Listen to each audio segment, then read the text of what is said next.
Hello everyone, bye साइंसोपीडिया के एक नई वीडियो में आपका फिर से स्वागत है। आज की वीडियो में बात करने वाले हैं rate of change of motion के बारे में। इसमें हम पढ़ेंगे आज स्पीड के बारे में, वेलोसिटी के बारे में और एक्सेलरेशन के बारे में। इससे पहले वीडियो में आगे बढ़ें, आप लोग चैनल को सब्सक्राइब करें, बेल आइकन को प्रेस करें और ऑल नोटिफिकेशन को ऑन करें ताकि मेरी वीडियोस की नोटिफिकेशन से आपके फोन की घंटी बजती रहे। तो सबसे पहले जब rate of change of motion की बात आती है तो हम बात करते हैं स्पीड की। Suppose we have a fixed distance of 1 kilometre and we are covering the distance by taking two vehicles. One is car and other is road roller. Suppose 1 kilometre का डिस्टेंस है, हम उसको कवर कर रहे हैं 2 गाड़ियां लेकर। एक गाड़ी कार है, दूसरी गाड़ी रोड रोलर है। क्या लगता है कौन पहले कवर करेगा? ऑब्वियस सी बात है, जिसके पास कार है पहले कवर करेगा। क्यों? क्योंकि उसकी स्पीड ज़्यादा है, वो फास्ट मोशन में जाएगी और कवर करेगी।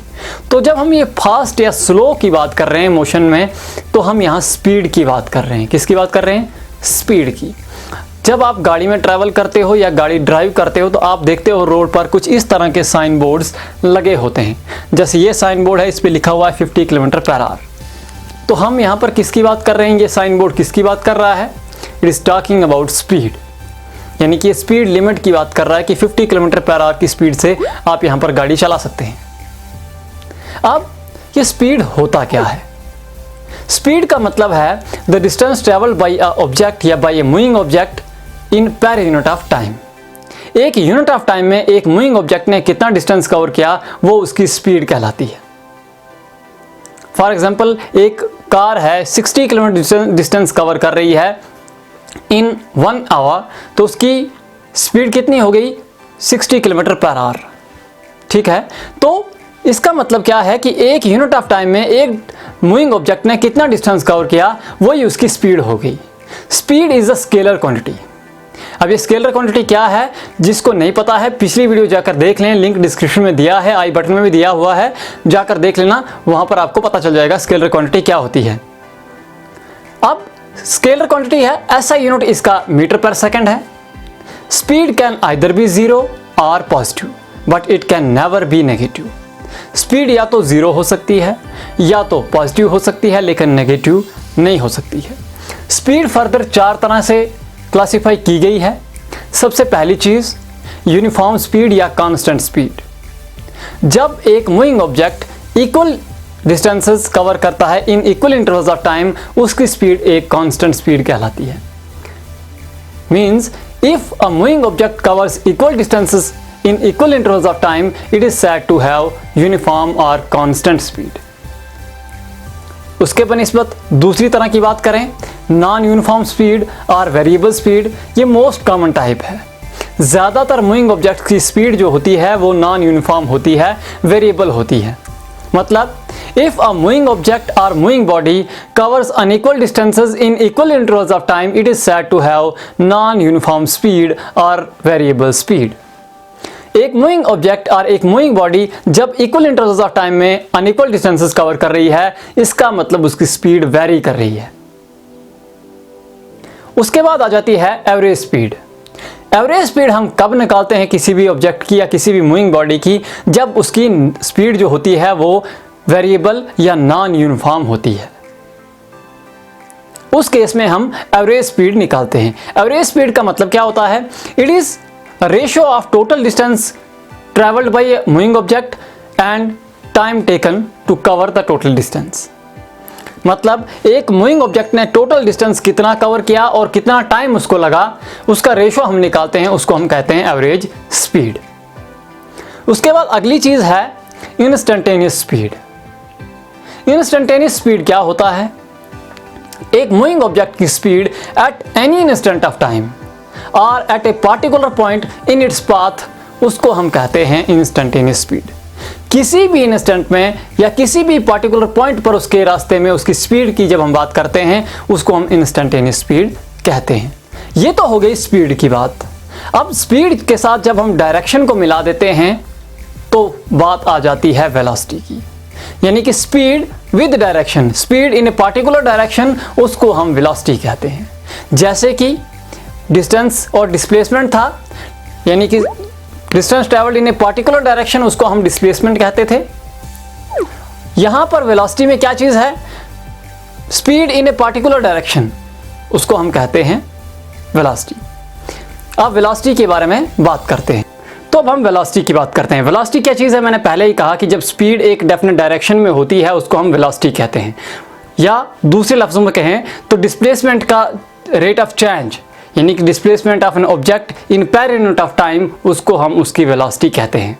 या it is speed of an moving object in a definite direction, एक मूविंग ऑब्जेक्ट की स्पीड, एक डेफिनेट डायरेक्शन में जो ऑब्जेक्ट मूव कर रहा है, डेफिनेट डायरेक्शन में कोई चीज़ मूव कर रही है, उसकी स्पीड को हम वेलोसिटी कहते हैं।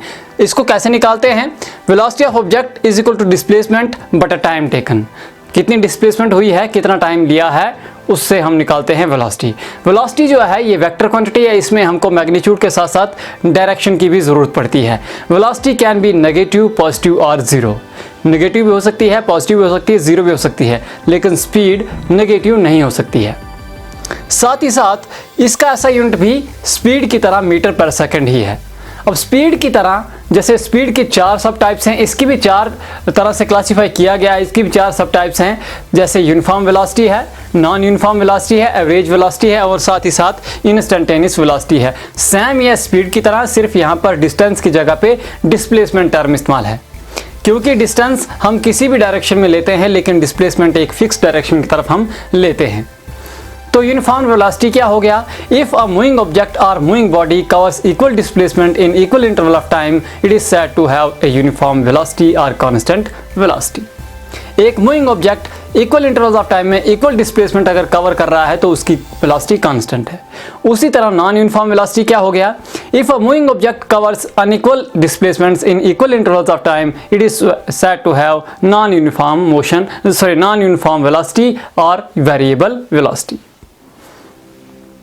तीसरी चीज एवरेज वेलोसिटी। जब नॉन यूनिफॉर्म वेलोसिटी होती है उस केस में एवरेज वेलोसिटी हम निकालते हैं total displacements divided by total time taken. Total displacement कितनी हुई है एक डेफिनेट डायरेक्शन में और टोटल टाइम कितना लगा है, उससे हम निकालते हैं average velocity in case of non uniform motion. जब यूनिफॉर्म मोशन की बात आती है तो तब हम निकालते हैं initial velocity plus final velocity divided by 2। यहाँ पर लिखा हुआ है जैसे कि initial velocity plus final velocity divided by 2, उससे हम निकालते हैं average velocity in case of uniform motion. अब इंस्टेंटेनियस वेलोसिटी क्या होता है, ये भी सेम ही है, जैसे स्पीड था at any instant of time और at any particular point in the path of moving object, उसकी वेलोसिटी जो है उसको हम इंस्टेंटेनियस वेलोसिटी कहते हैं। अब जो वेलोसिटी का रेट ऑफ चेंज है, rate of change of velocity जो है, अगर वेलोसिटी नॉन यूनिफॉर्म है तो इसका रेट ऑफ चेंज जो है उसको हम क्या कहते हैं, उसको हम कहते हैं एक्सेलरेशन। तो अब हम एक्सेलरेशन के बारे में बात करते हैं। तो अब बात कर लेते हैं हमारे लास्ट सब टॉपिक की, जो कि है एक्सेलरेशन। एक्सेलरेशन क्या चीज होती है, ये होती है rate of change of velocity with respect to time. वक्त के साथ वेलोसिटी में जो चेंज आता है उसको हम कहते हैं acceleration. Rate of change of velocity with respect to time is termed as acceleration. Mathematical calculation की बात करें तो change in velocity delta V divided by change in time delta T, जब इसका रेशो निकालते हैं तो हमारे पास आ जाता है एक्सेलरेशन। अगर हमारे पास एक गिवन टाइम दिया हुआ है टाइम टी, और उस टाइम में हमारे किसी मूविंग ऑब्जेक्ट की जो वेलोसिटी है वो u से v तक पहुंचती है, तो तब हमारे पास एक्सेलरेशन कैसे निकलेगी। एक्सेलरेशन निकलेगी हमारे पास फाइनल वेलोसिटी जो है हमारे पास v माइनस इनिशियल वेलोसिटी कितनी है u डिवाइड बाय टाइम कितना लगा t, तो ये हमारे पास आ जाएगी एक्सेलरेशन।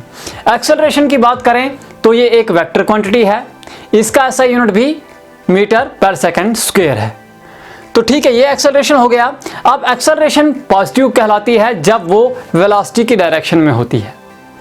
जब एक्सेलरेशन वेलोसिटी की डायरेक्शन में होती है उस टाइम हम पॉजिटिव एक्सेलरेशन उसको कहते हैं।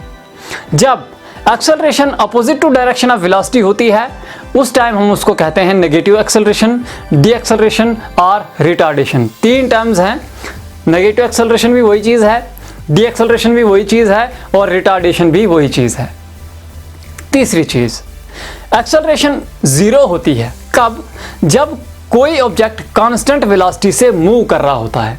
जब एक ऑब्जेक्ट कांस्टेंट वेलोसिटी से मूव कर रहा है, उसकी वेलोसिटी चेंज ही नहीं हो रही है, तो एक्सेलरेशन जीरो होगी। क्योंकि जहां पर चेंज इन वेलोसिटी वाला जो हमारे पास यहां पर ये जो नंबर है ये जीरो आएगा, तो जब जीरो को जीरो जब किसी नंबर से डिवाइड होता है तो वो जीरो ही आता है। तो उसके बाद अब एक्सेलरेशन दो तरह की होती है, यूनिफॉर्म एक्सेलरेशन और नॉन यूनिफॉर्म एक्सेलरेशन। अब यूनिफॉर्म एक्सेलरेशन क्या होती है? When an object is moving in a straight line and its velocity changes by equal amounts in equal intervals of time, it is said to have uniform acceleration. Equal intervals में बढ़ रही है, equal amount में बढ़ रही है, equal interval of time में। दूसरी तरफ नॉन यूनिफॉर्म मोशन क्या होता है, नॉन यूनिफॉर्म एक्सेलरेशन क्या होती है? If velocity of object increases or decreases in unequal amounts in equal intervals of time, it is said to have non-uniform acceleration. Equal amount intervals of time तो equal है, लेकिन जो increase या decrease है वो unequal है, तो उसको हम कहते हैं नॉन यूनिफॉर्म एक्सेलरेशन। आज की वीडियो में इतना ही, फिर मिलते हैं एक नई वीडियो में। तब हम बात करेंगे ग्राफिकल रिप्रेजेंटेशन ऑफ मोशन में, जिसमें हमने पढ़ना है डिस्टेंस टाइम ग्राफ और वेलोसिटी टाइम ग्राफ। लेकिन जाने से पहले वीडियो अच्छी लगी तो वीडियो को लाइक करो, चैनल को सब्सक्राइब करो, बेल आइकन को प्रेस करो, ऑल नोटिफिकेशन को ऑन करो। अभी के लिए अलविदा, फिर मिलते हैं एक नई वीडियो में, तब तक गुड बाय।